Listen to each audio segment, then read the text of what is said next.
Welcome to episode 149 of The Endless Stream. I'm Aidan, and this week I am joined by Brian. We are two artists, illustrators, filmmakers, and just all-round shit talkers. And each week we take some of the endless stream of content brought to you through Netflix, Hulu, Disney+, Spotify, YouTube. Wherever you get your content, we take a chunk of it, we watch it, and we talk about it. This week we are having a rambly conversation about X-Men, Invincible, Horizon Zero Dawn, whatever game Brian is playing that facilitates his love of boobs and butts, and much, much more. So, if you like what you hear, please consider subscribing to the podcast, heading over to iTunes, heading over to Spotify, rating, reviewing, liking, subscribing. All of these good things really help us out. On top of that, you can head over to Instagram and follow @TheEndlessCast, where we put up art to go with each episode.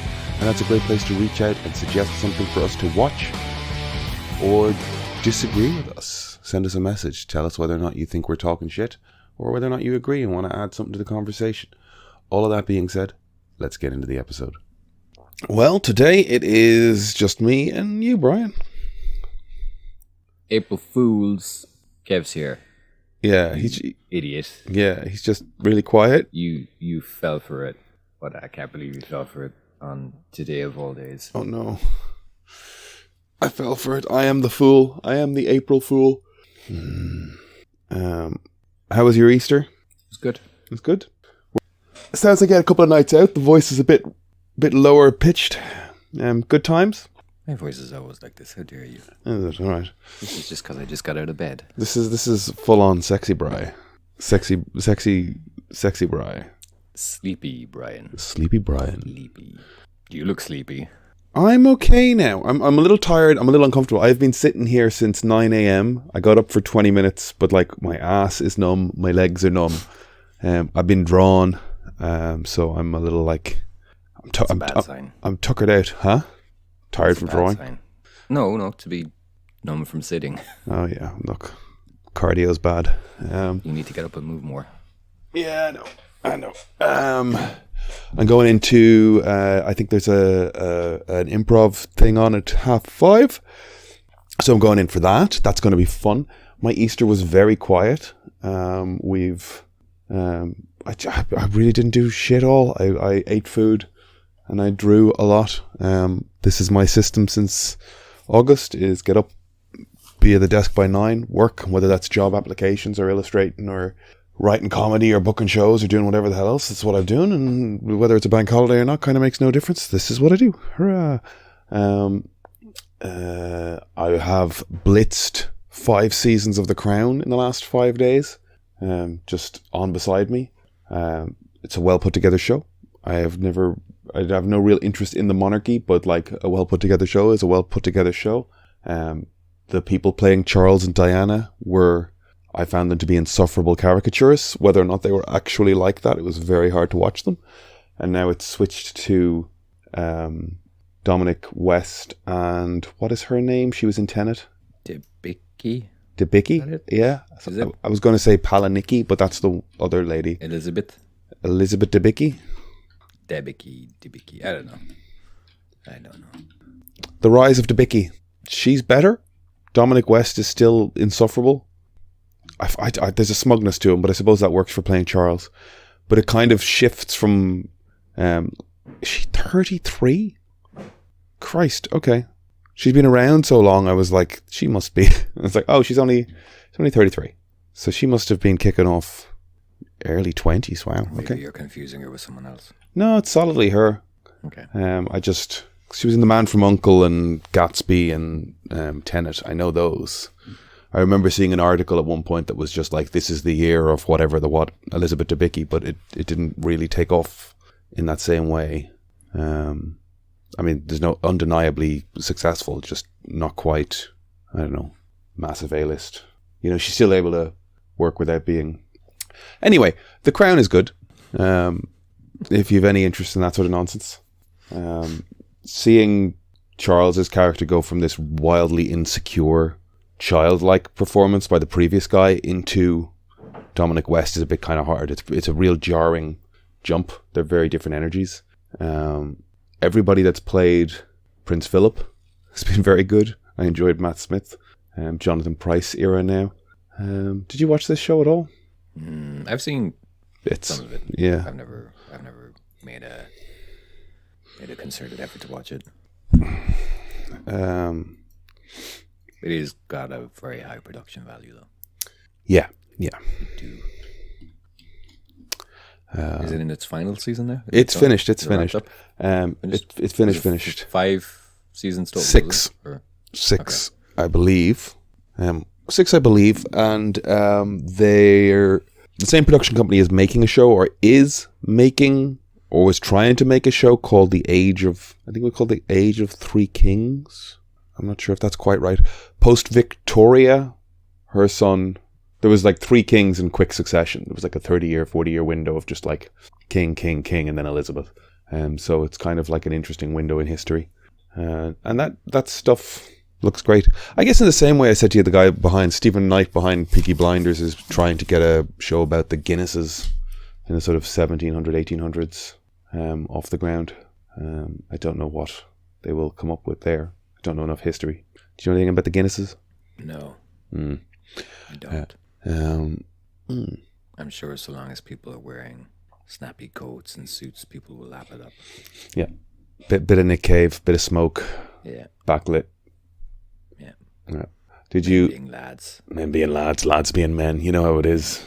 Bros being bros. Horses in there as well.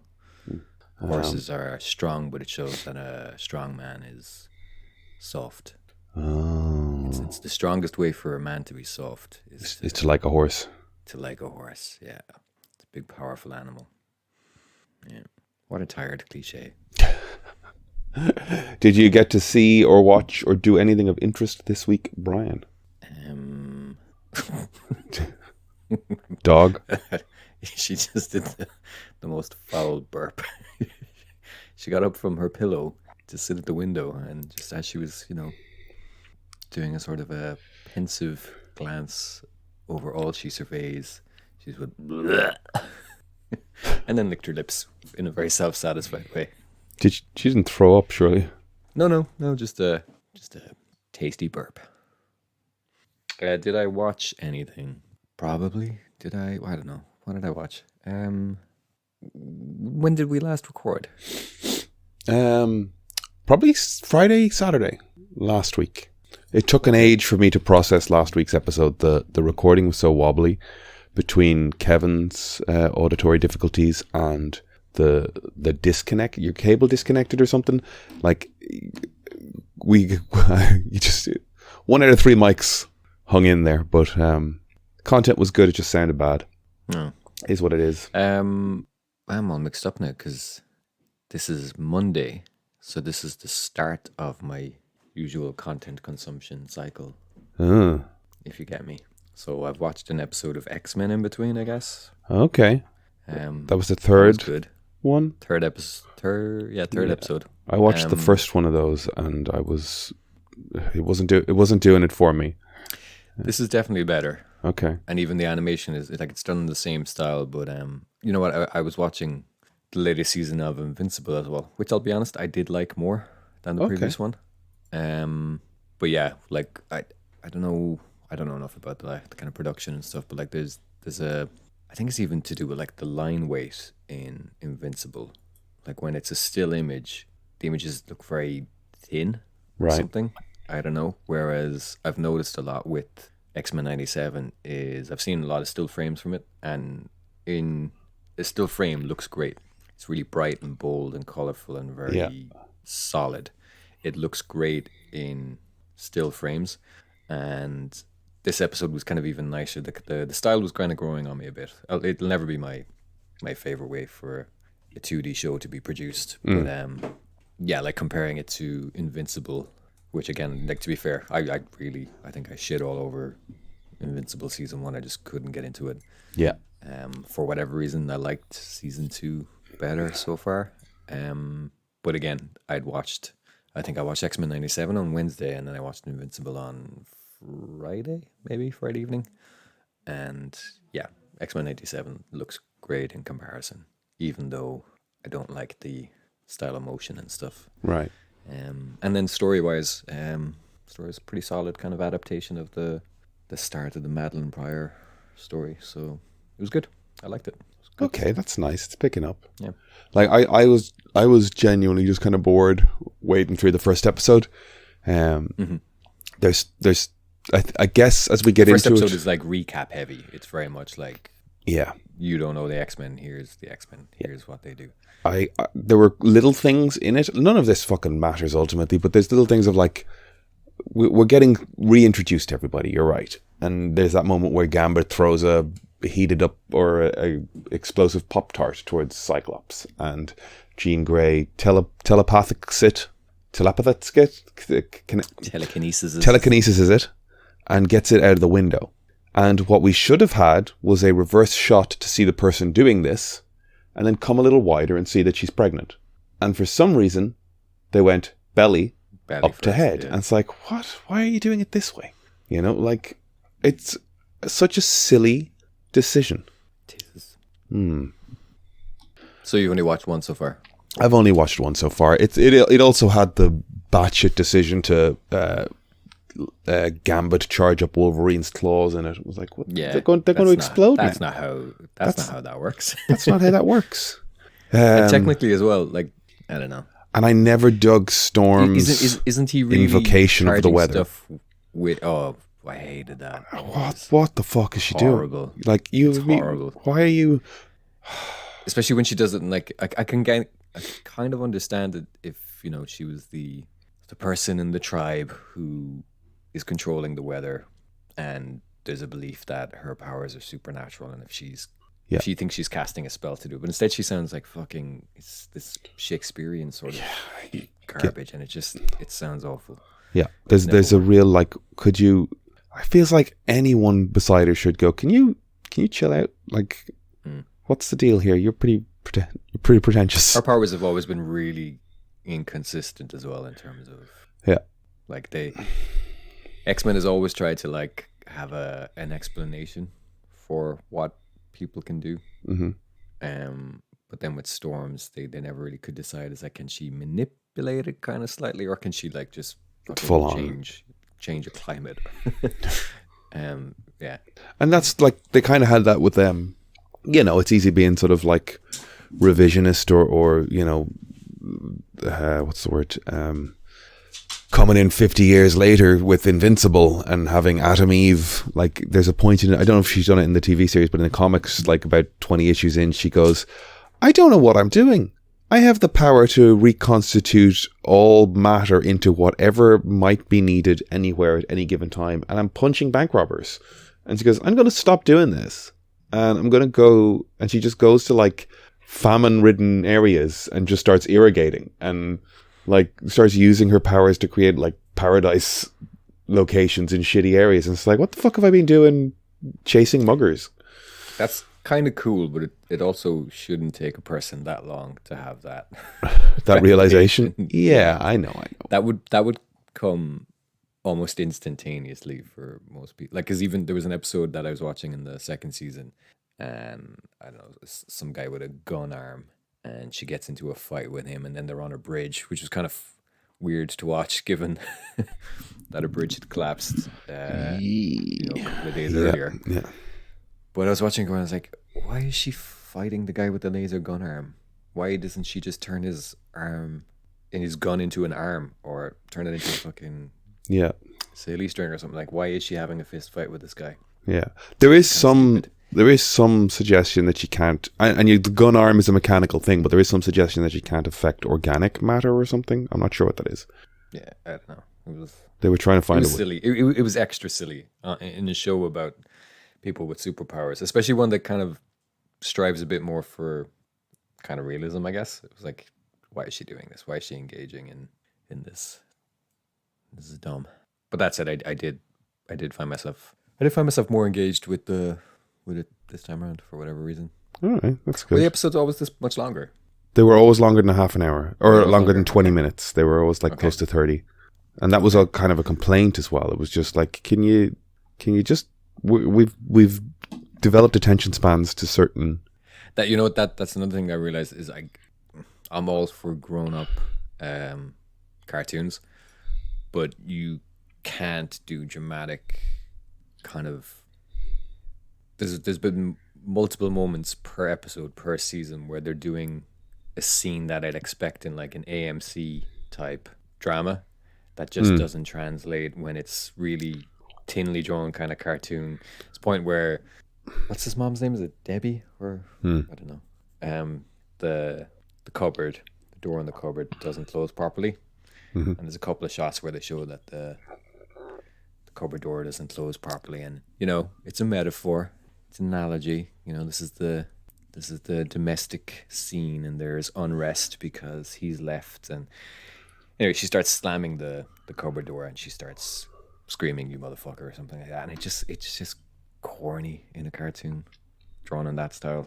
It really bothers me as well in Spawn cartoon tried to do the same thing. It was just like, no, look, no, this doesn't work. It doesn't work for me anyway. At least I find it cringy when things that look like comic books are trying to be really grounded and weighty. It's like that doesn't work, especially when it's the language of like live action television that you're trying to translate to drawing. It's not the same thing. That's my 2 cents on that. That's solid. I still have to watch it. I think when it was broken into 2 chunks, I was just like, I'm going to wait until this is all out. I think it's back on now because I just cancelled my Prime subscription and episode 7 came out. It's like, fuck. Yeah. I was thinking about doing that as well. I've cancelled the load. Yeah. I've cancelled pretty much everything except my Spotify. That's about it. Cancelled everything else. So they're out until the end of the month, I think, or the middle of this month now, I guess. Yeah, I think I was trying to I was thinking about it and going, well, fucking, I'm paying for Prime for like Amazon delivery, and I get the TV with it. Yeah. So just hang on to it, I suppose. But do you get charged yours in sterling? Oh, I don't know. I do. That would annoy me. Fucking annoying because I got it for free first while I was in UCC. I don't know how. It was really fucking secret, but there was free Amazon Prime for students, so I had it free for a while. But now I'm getting charged for it. But it gets charged in sterling, and then there's a conversion, so it says like $8.99. Yeah, then a charge fee. It's 10 something, yeah, charge fee. Then because I was like, that's bullshit. Whereas shady. If I was to sign up again tomorrow, it'd be €8. Yeah, so that's not cool. Not cool. Just seem distracted.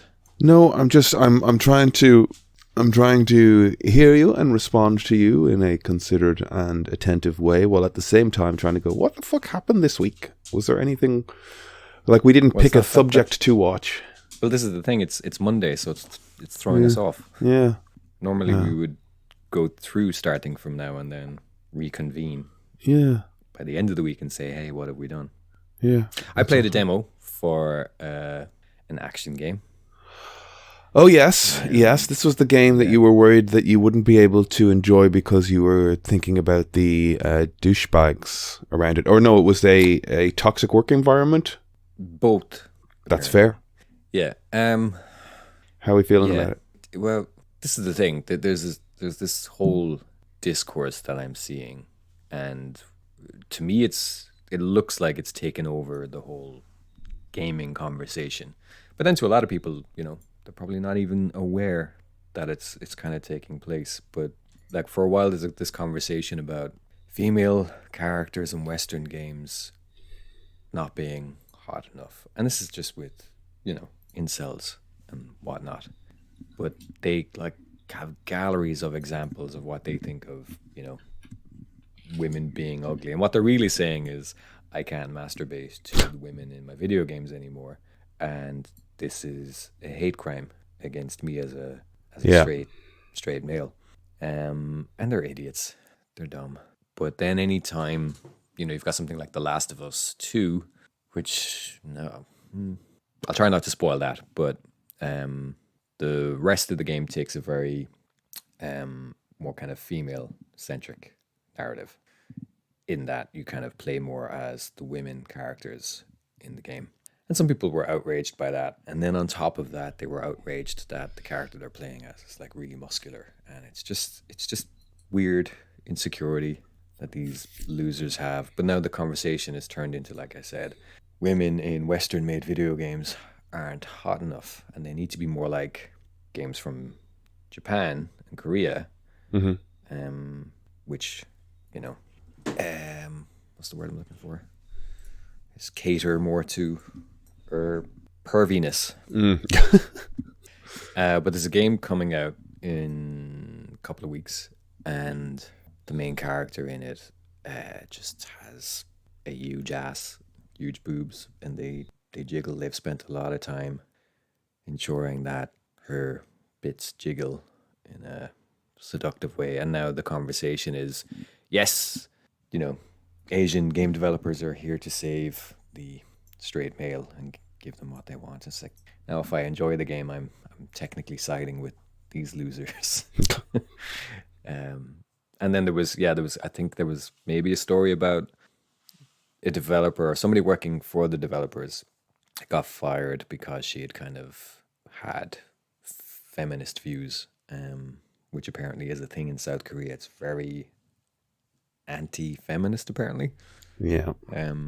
So not just in terms of like rights and things, but to identify in any kind of way in an outspoken, well, not even outspoken, just in a express or explicit way as a feminist, apparently met with a lot of disapproval, apparently. I don't know enough about South Korea to maybe say more about that, but yeah, it's a shame because I played the demo for the game. The game is really fun, and I like looking at boobs and butts. And like I should be able to look at butts without automatically being a fucking misogynistic incel creep. It's not fair. Yeah. I'm the real victim here. You're the victim. That's it. I'm the real victim. The game is actually a lot of fun. It's I think it's probably deeper. They are very much marketing it as you're playing as this character. Like she's got dead eyes. She really does look like a sex doll. And maybe that's part of it as well. It's like facial capture has become so much more advanced. Yeah. A lot of facial animations in other games are really, they whether it's a character's likeness or whether they're using it to capture emotion better. Whereas this character, her face isn't based on any likeness, so she looks particularly dead-eyed compared to facial capture in kind of other games coming out around the same time. Yeah, and a lot of the game is just like dressing her up in different outfits. That some of the different outfits give like different abilities in combat and stuff, and then like some of them are just total fan service, as they call it. There's one of the outfits that you can put on in the demo, and it's just got a preposterous amount of underboob. It's like, why is my... I think she's a robot. I don't know. I haven't played the story fully yet. I think she's cyborg or so. I don't know. Yeah. Why is this super soldier wearing an outfit that is supposedly a combat uniform? Why does it have underboob? So it's that so the conversation is, it's a time-honored question. This game is great because it's letting us be perverts, and then the other side of it is if you play this, you're a weirdo creep. Right. And there's no in between. Will you be buying the game? Maybe. It looks great. The music in it is superb. The music is by, I think there's 3 different composers on it, but one of them is the same composer who did the music for Nier Automata, which had great music. Yeah. And the music in the demo level is so catchy. Like it's perfect for an action game kind of setting. It's a bit, if it was a like a single or a record released or something, it'd be a bit kind of cheesy, dancey. But for action game purposes, it's really good. So the music is great. I'm looking forward to hearing more of the music. So I maybe will buy it, probably. Almost certainly. Maybe. that escalated through to inevitability there. It's a must buy for me. It's a game of the year. Game of the year. Yeah. Game of the rear. Did you not hear the part I said where you can dress her in different outfits? Like this, you can adjust the length of her ponytail. Like this game of the year stuff. Oh, adorable. One of the other worst things is that, so the side of the conversation that I'm very much not on, I do agree with them on like partial points. Go on. One of the ones they keep bringing up is the character Aloy from Horizon. Right. There's been 2 Horizon games. Okay. I've played both. I haven't finished either. They are both graphically phenomenal. They've been fun while I've played them, but I haven't finished them. And I think part of it is down to I really don't like the main character. Okay. I kind of don't like the premise of the game. For the first game, if you were to just dumb it down, is that you're kind of you're fighting robot animals with a bow and arrow. So a lot of the combat and a lot of the kind of concept is just like, what if a woolly mammoth was a robot instead? What would that look like? Right. So you're fighting kind of like Transformer type versions of things. What if a T-Rex was a robot? What would that look like? Oh, Marla's going to get sick. Sorry. I'll be back. The game's set in a kind of a future, Back in. kind of a Stone Age, Bronze Age, but what if they had technology back then? So Yes. there's a lot of like native culture kind of inspired clothes with fur pelt and headdresses and stuff, but then with bits of armor and tech on it. And I've just never liked it aesthetically. I've always kind of found it just never worked for me. Fair enough. The main character is kind of Aloy? design. Aloy, yeah. Aloy. She's designed from that same, like the principle that informed the design of the rest of the game has informed her design as well, you know? Just never, yeah. I think it is, but like the difference is they don't like it because they don't think she's hot. That's not what I'm saying. Right. But I do kind of agree that I don't think her design is particularly good either. So yeah. But again, I have to be careful about saying that because otherwise it sounds like I'm Agreeing with them, yeah. the dorks. The usual dorks. It's interesting though because I think John Carpenter, I don't know, was it the first game or the second game, but he praised like the voice actress and stuff, and I've always found her like really flat and not engaging. I think people even have said that about the second game as well. Even people who are fans of it, they said because by the end of the first game, she's established these kind of like really deep connections with, you know, the other people she meets along the way. Because she goes from being like an outcast, kind of an outcast from a tribe, and then she kind of makes these connections with other people. And then they were saying that at the start of the second game, they've kind of done away with a lot of the character development. Right. Which I've kind of found to be the case. Like I said, I haven't finished either game, but I have always found the character to be just kind of... And I get as well there's an argument to make for the main character being a bit of a blank slate so that you can, as a player, insert Put your more own, yourself yeah. into them. That makes sense too. But yeah, I've just haven't... Like, there's a reason I haven't finished either of those games, despite having fun when I'm playing them. And I'm not putting it all on the character, but it's probably definitely a factor, I would say. So much short, I'm going to play the ass boob jiggle game instead. Take that, Western developers. They need to learn, and you need to go to the East and tell them more. Double down. More, please. Yeah. If Kojima could learn one thing from what Western audiences want, it's he knows. Less mads, less. If ever there was a man in Japan that understood fan service, it's Hideo Kojima. So fear not. Good. I was considering playing a video game this week. Okay. Call of Duty Warzone. Good. I haven't played. 2020. I haven't played it in months, and I just went, I should download the update and give it another. Why is it so fucking large?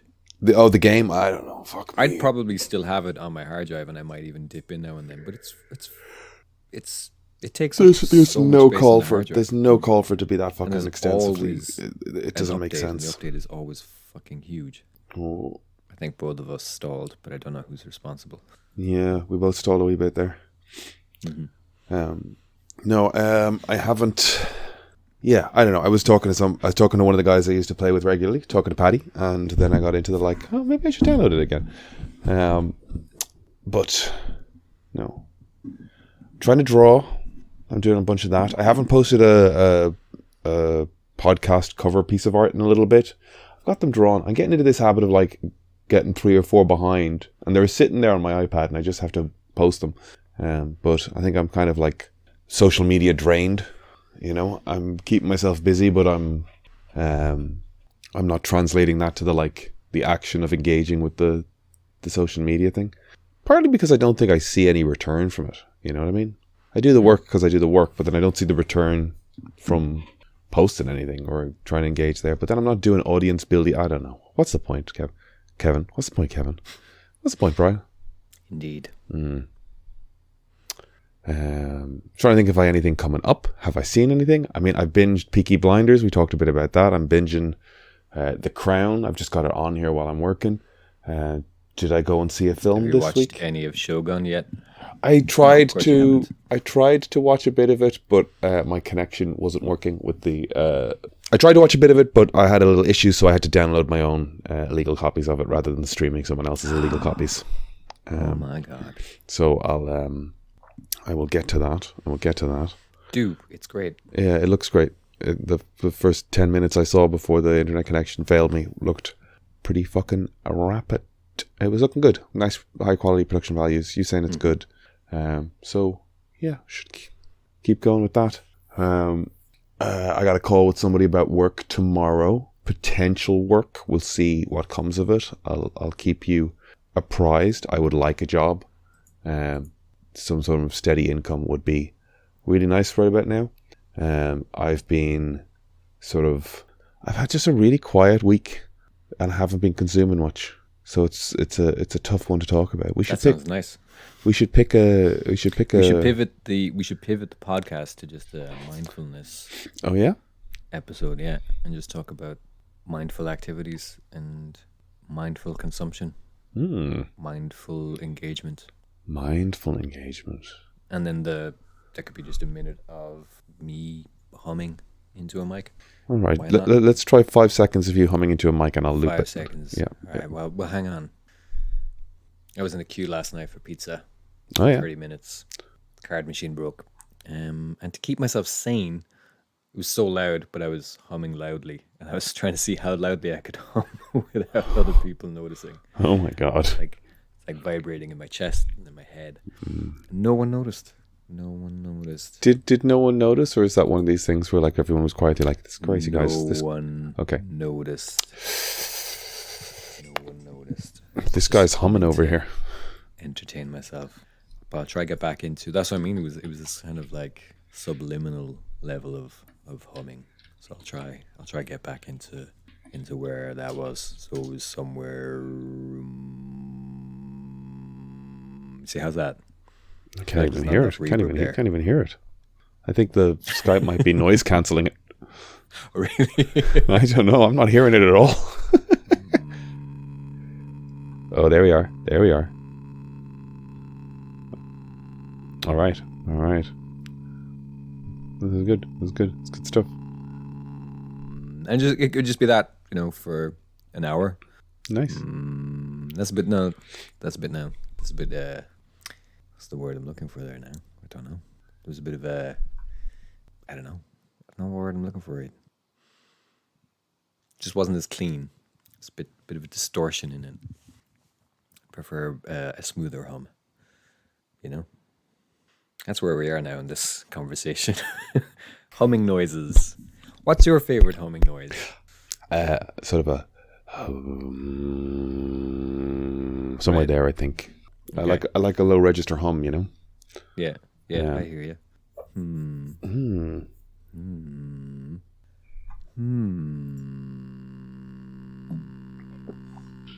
Yeah, humming. There we are. So this is a tough one. All right, let's try and. I'm gonna do the old faithful YouTube of trailers and see what the fuck was released this week.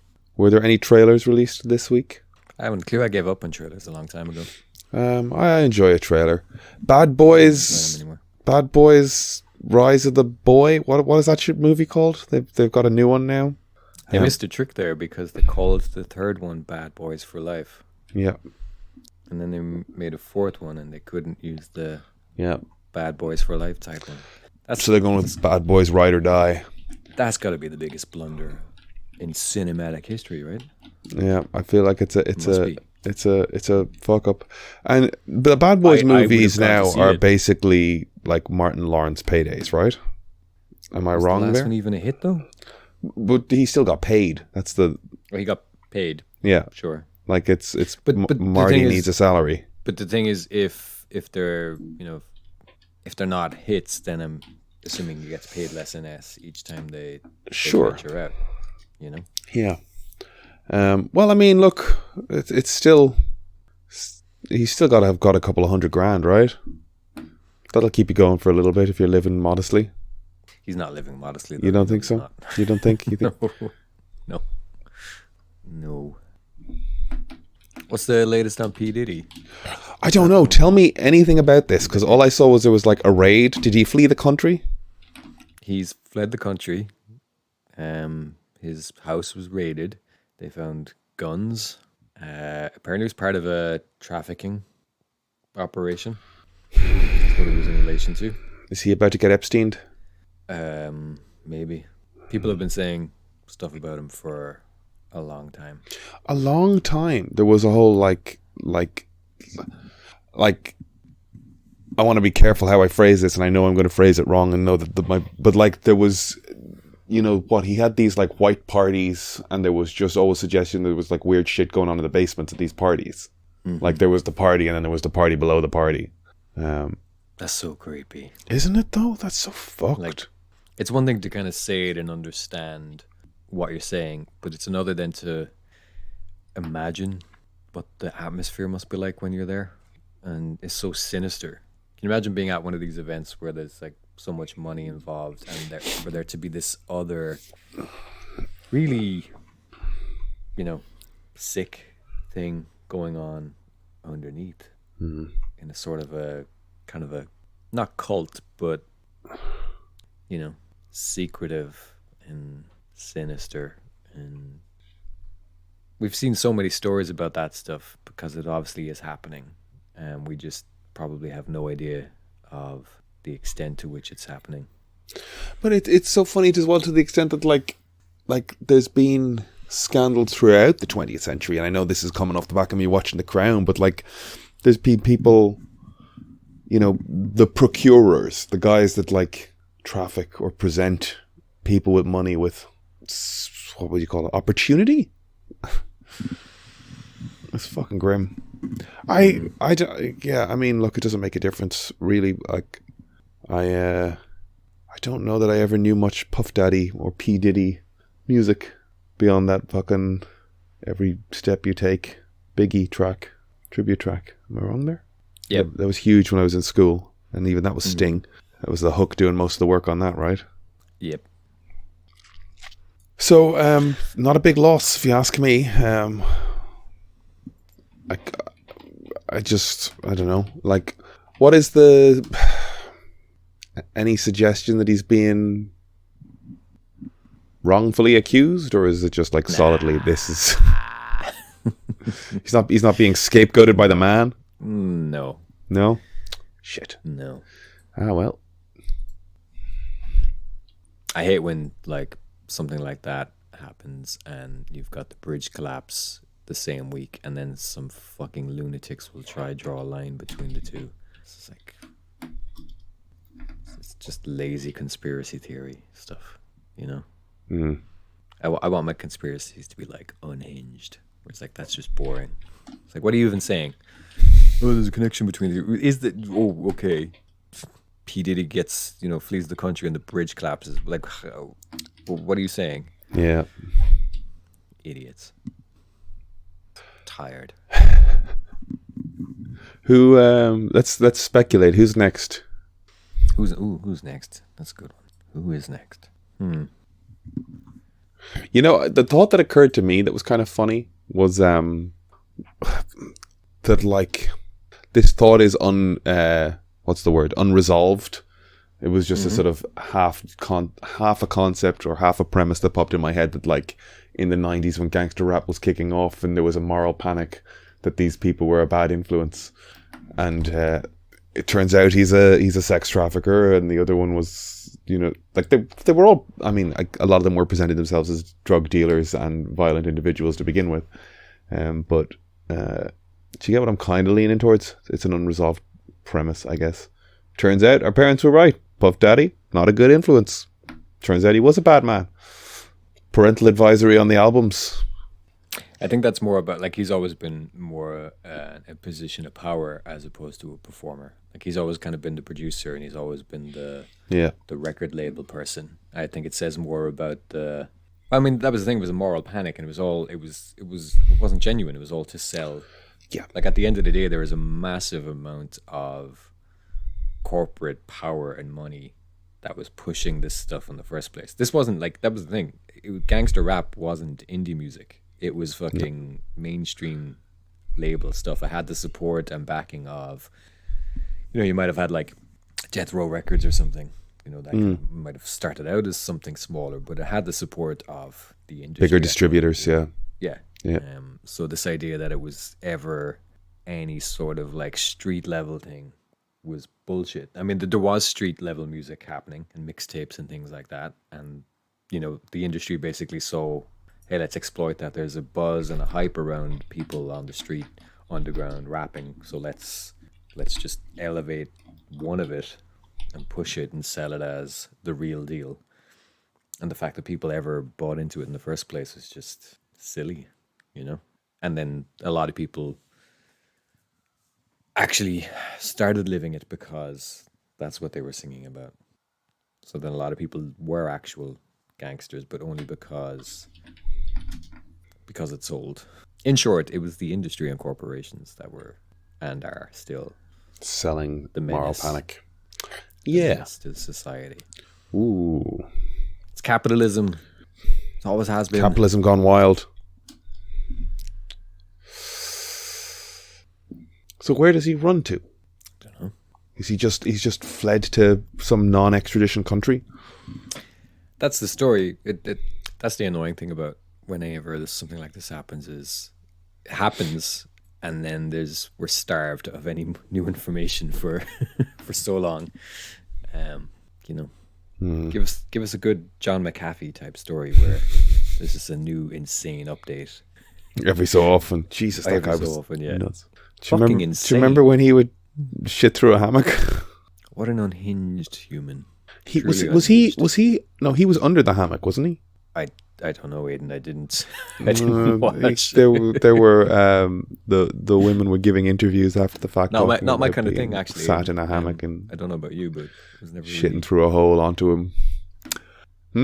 It was never really my thing, Aidan. No. Okay. No, so okay. I just like to know what's out there. But I just like to know what's going on. I'm curious. I'm asking questions. Jerry Seinfeld's got a new movie coming out. Yeesh. Did you see the trailer? No. It's called Unfrosted. It seems to be a very zany 1960s kind of comedy in the style of the Weird Al movie. And it's about the invention of the Pop-Tart, which really does fall right into his wheelhouse of fascination. It's a very Seinfeld-y film. So there's a lot of cereal mascots personified. Hugh Grant is, of course, playing Tony the Tiger. Makes perfect sense. Of course. Snap, Crackle, and Pop are around. It's that sort of silliness. And there is a true story, I'm sure I remember hearing it on a Radio Lab or something about that, about when they invented the Pop-Tart as a thing. It was Post, the cereal manufacturer, that invented this thing that had like a crazy long shelf life, could be eaten hot and cold, had jams, and they could market it as the perfect breakfast treat. But somebody got wind of it at Kellogg's, and it was a race to make their own version and get it to the market before Post. So it's one of those like Alexander Graham Bell snaking an invention out from anybody else. You've never had a Pop-Tart? Never in my life have I had a Pop-Tart. I don't think I'm missing out. Will you consume a Pop-Tart and film it and put it on the Instagram? No. No? Can I force feed you a Pop-Tart? Can we wrestle a Pop-Tart into you? Look, if people pay. Let's start an OnlyFans where it's premium content. Where Brian eats Pop-Tarts. Only tarts. Bit of a double play on words there, because I'm eating tarts, but I'm also a tart. You're a bit of a tart, yeah. Selling sexual content. Yeah. Of course, it would be erotic. I wouldn't just be eating a tart. The only reason a person would pay to watch me eat a tart would be if there was an erotic layer to it. Some sort of eroticism, indeed. Yeah. And I wouldn't have to be from my end. It could just be the viewer, what people put on it, projecting it onto me. Yeah. Like that, I think it was like a month and a half long period where I did Twitch streaming fairly regularly. I had one regular viewer in Australia. I had other regular viewers, but I had one guy that engaged a lot, and he was engaging in the chat, and it was like, this guy's really into the fact that I've got a mustache and keeps like this guy's jerking off to my mustache while I'm drawing comic books. I like, oh my, it was a lot of mustache commentary. Yikes! You should have leaned into that. I felt solidly objectified. Good. Yeah. Piece of shit. Oh. You liked it. Yeah. Yeah, I did. Yeah. That humiliation kink. I'm a dirty boy. Yeah, that's not my thing. Tell us how you discovered that. No, I know that's not my thing, but it doesn't mean you don't try things, right? If there's 3 women that want to beat the shit out of you in a room somewhere, you don't say no, right? Define beat the shit. Are we talking like slapping or like? It's just like beating, scratching, spanking, slapping. Scratching. Look, I don't know how I got to there. How did I get to there? Oh, something about the humiliation kink of twitching and having a guy. Humiliation kink. Yeah. Twitch. Mustache rides.